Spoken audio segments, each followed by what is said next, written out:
Okay, so last episode I told you about the conspiracy surrounding where Santa lives. Well, today I am dropping a bombshell. Today I am going to tell you one of the biggest Christmas stories they don't want you to know about. A story so shocking it is hard to believe that at one time this was common knowledge.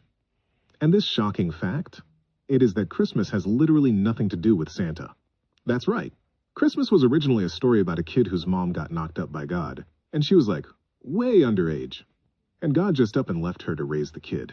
Thankfully, old Joe was nice enough to take her in, because the prospects for a young girl all knocked up like that back in those days were not good. However, Joe was no knight in shining armor. Old Joe was actually pretty poor. He had fallen on hard times working as an independent contractor and was living in a manger with his animals. So this guy really had nothing, but he raised the kid like his own. And this was not easy because, living in a manger is tough, because you are living with the animals and whatnot, so you're always stepping in something. The baby was literally born into one of those troughs they used to feed the pigs, which is crazy by today's standards. And I guess it was a real problem, keeping the pigs away from the baby when it was first born, but the kid was kind of like God even back then, so when a pig would come near the kid, he wasn't really in any danger. In fact, that was one of the first things that sort of tipped Joe off, that there was something really special about this kid.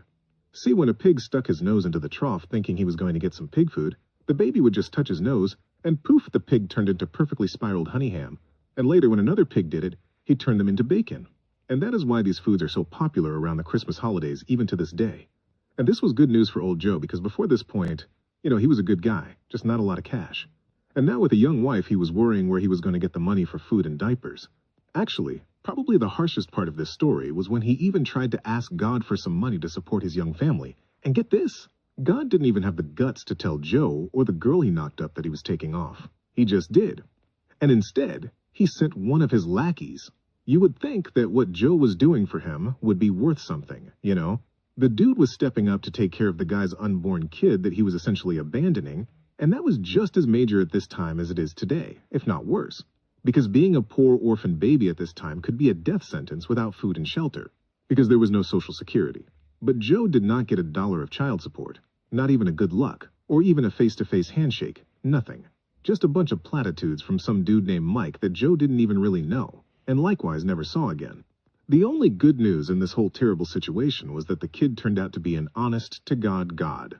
Like when he was born, people came from all over to see the kid. In fact, these 3 wise magicians showed up from like Afghanistan or Korea and really saved the day. They gave the baby like a box with gold in it, a box with this stuff called frankincense in it, and finally, a very special box with myrrh in it, which is its own insane conspiracy story we will get into in a future episode, I am sure. So be sure to hit that like and subscribe button. It really helps us produce important videos like this one.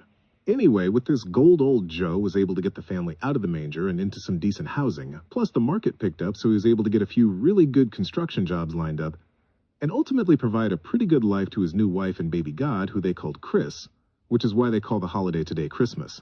Because let's face it, if the holiday were really about Santa, then it would be called something like Santanic Mass. So now you know the real story about Christmas. A holiday about God, and not Santa at all. The story of Santa, believe it or not, comes much later. And we will talk about his origin story next time on Holiday Story Conspiracies.